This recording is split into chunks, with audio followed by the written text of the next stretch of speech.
Thanks for staying with us. Our next guest joined one of the world's biggest rock and roll bands when he was just 18, eventually writing songs alongside bandmate Phil Lynott. Lynott. What do we do it? Lynott. I know it's Lynott, but a lot of Dublin people and Irish people say Darren Lynott. Wharton, hello, how are you? How's it going? Let's talk to a man who was in the band and his mother, Philomena, who says it is Lynott. Lynott. Lynott, Yeah, it is. Yeah. Phil Lynott. Darren, it's lovely to have you here. Thank you so much. Rock and roll with the sunglasses on, love it. Come here, you were a baby when you joined Thin Lizzy. You joined later, you were only 18 years of age. I was 18 when I joined, yeah. As the keyboardist. I went down for my audition in Good Earth Studios in London, and Philip asked me what football team I supported, and I said Manchester United. And did you get the gig on that basis? Yeah. Phil used to call me Da, you know. So he said. So anyway, I played one riff on Chinatown album, and I was very lucky because it was in E minor, and it was a really easy key to play on the keyboards. Is E minor, you know. So I played this riff the very first time, and I got it. They did the first take. Wow. And they were quite impressed. Scott Gorham took me down to the pub. And I sat there with Scott and Brian Downey, and I got on like a house on fire with the guys. They were absolutely fantastic. But you were saying that, I was just reading about it, and you're saying that they really did take you under your wing, because the 80s rock and roll scene must have been quite a scene. It was exactly like you would imagine it was. Yeah. I can't say it wasn't, because it was. It was sex, drugs and rock and roll. Yeah. So for a young 18-year-old, you could be quite impressionable. They kept me all out of that. So did they? You know, well, yeah, they did. Not the other bits, but some of it. Some of it, of course. Yeah. What was it like, though? Because you wrote with Phil. Like, you sat down and wrote, like, you joined the band late and you ended up writing songs. Yeah, with Phil as I that said, made I joined on albums. Chinatown, so we did a world tour with Chinatown, all over the world, Japan, Australia, America. And so when we got back from that, we started the Renegade album. And then I co-wrote Angel of Death with Philip, and we were actually rehearsing in Dublin. Was it the X Club? The X? It was a long time ago. Wow, the X There's a club that we were used to rehearse, and I was playing on this new synth that they were only just come out, and it had like a pitch bend thing. Yeah. And Phil was listening to this riff that was playing, this quite haunting riff on the beginning of Angel of Death. So any Thin Lizzy fans out there will know the beginning of Angel of Death.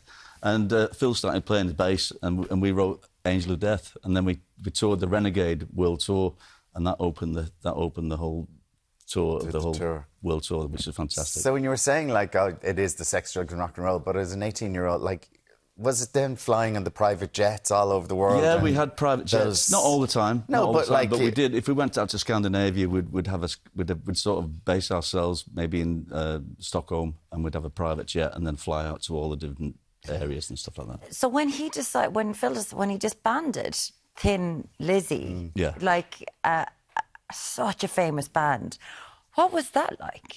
Well, to be honest, you know, I didn't. When we left, we were on tour with Whitesnake in Germany and Meatloaf, and we just all said goodbye at the airport. Wow. I don't think we really thought it was going to split up. It was almost like we were having a break. You know, Philip and Scott and Brian had been on the road since, you know, the big hits. Yeah. Obviously, they'd had Brian Robertson with them and Gary Moore. Yeah. So the lads had been escalated the whole band into megastardom, like you say.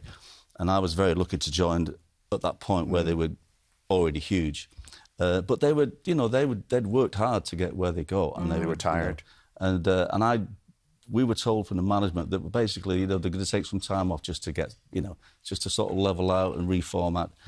And we all said goodbye. It was no big bells and whistles. It was just like, see you guys, we'll see you when we see you. You know, that type of atmosphere. And then when you realised it wasn't going to get back together, then was that an adjustment for you? Well, absolutely. You know, yeah, that was a big readjustment. I mean, Philip got a band called Grand Slam together. With Grand Slam, we were joining as Renegade, which is our new band dedicated to Thin Lizzy, and we got Grand Slam on there. So Phil formed that band, and then that was his last sort of incarnation of his music career. As you knew there, as you said there, you know, the lads were wrecked. There was other things going on. Yeah. So when you heard on that morning of 1986, because, you know, Phil had an issue with heroin, and then, of course, he developed sepsis. He got sick and he died at 36 years old. Yeah. 36 years old. Yeah. When you got that news, what was that like? Well, as I say, I think Philip was 30 when I first met him, you know, in 1980. I might get that wrong. But as I say, I joined in 80, so I think he would have been about 30 years old. Yeah.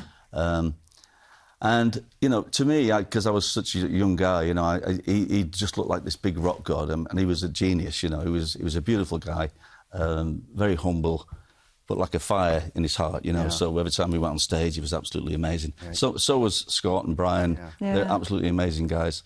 And you know, I mean, basically, Phil was just so you know, he was absolute genius. He walked on stage and he commanded that audience. He was a great front man. Away. He really was. He was up there with the And greats. that's the first time I ever saw Thin Lizzy, when we went to Oslo and we played in front of 12,000 people.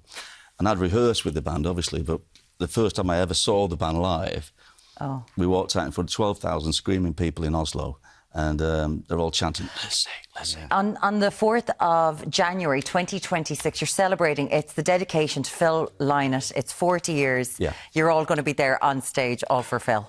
It's all for Philip and Scott and Brian and the whole legacy of Thin Lizzy. You know, it's for all the band and the music.